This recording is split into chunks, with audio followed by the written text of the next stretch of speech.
Hi, I'm Rhonda Johnson. Thank you for joining us today for Bible Boost. Today we're going to talk about knowing God through prayer. Colossians 3:10 says, "You have begun to live a new life in which you are being made new and are becoming like the one who made you." Jesus is the one who made us, and we're becoming like him. As Christians, it's our heart to want to be like Christ. I am reminded of my younger brother who wanted to be like Arnold Schwarzenegger when we were about 11 or 12. I was 18 months older than he was, and when he was about that age, he wanted to be like Arnold Schwarzenegger. He just almost idolized him. He looked at the magazines, he read everything about him.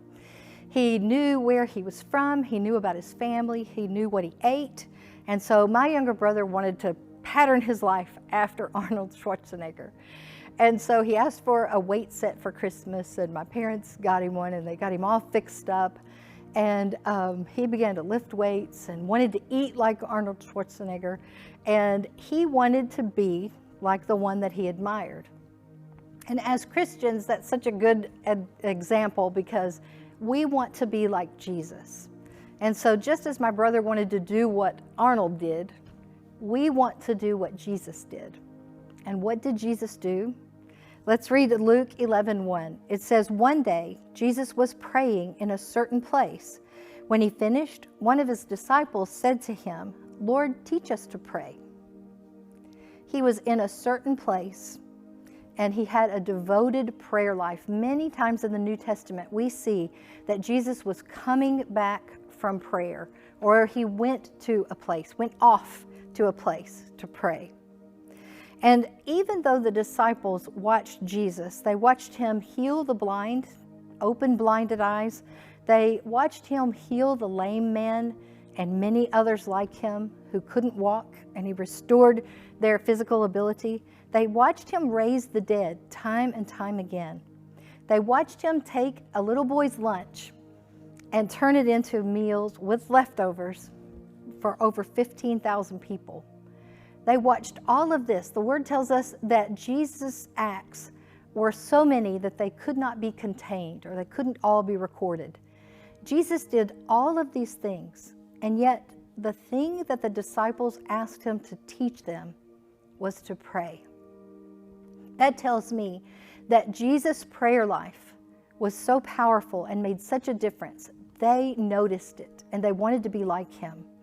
If we want to do good works, if we want to emulate Jesus' life, we have to have a devoted prayer time too, just like Jesus. Prayer is submitting to God. If we are prideful, then we don't think we need to pray. We don't think it's important. It isn't a productive activity, I've heard people say. Proverbs 16:18 says, "Pride goes before destruction, and a haughty spirit before a fall." If we want to avoid destruction, then we need to avoid pride. And by praying, we make sure to keep pride out of our lives. I want for us to look at Elisha. It's easy for us to say, well, sure, you're talking about Jesus. He's God's son. Of course he was perfect. Of course he could pray. And of course he could do all these miracles. But let's look at Elisha, not the Son of God and not part of the Godhead. He was a man. In 2 Kings 6:8-23, we see the story of the enemies of Israel. It was actually Syria, but in my Bible it calls them the Arameans. And they were constantly plotting against Israel. But Elisha, because he would pray, God would tell him where the enemy was. And so Elisha would tell the king of Israel, hey, don't go that way. Don't lead the army into this area because they're lying in wait for us. This happened so much that the Aramean king thought that there were spies among his ranks. And he thought that one of his men were actually working for Israel. And one of his men told him, he said, no, there's no spy among us. He said, it's that man of God. He prays and he knows exactly, he said, he even knows what you say in your bedroom. Elisha was known as such a godly man that he was thought to have even known what people said in private. When we spend time with the Father in prayer, devoted prayer, time where it's just you and the Lord, He gives you insight. He gives understanding so that we can grow in ways that are exciting and new. I want to challenge you today to take a few minutes, go sit down, and just spend some time with your Lord and Savior. Spend some time with the Father in prayer. Cast your cares on Him because He cares for you, 1 Peter 5:7 tells us.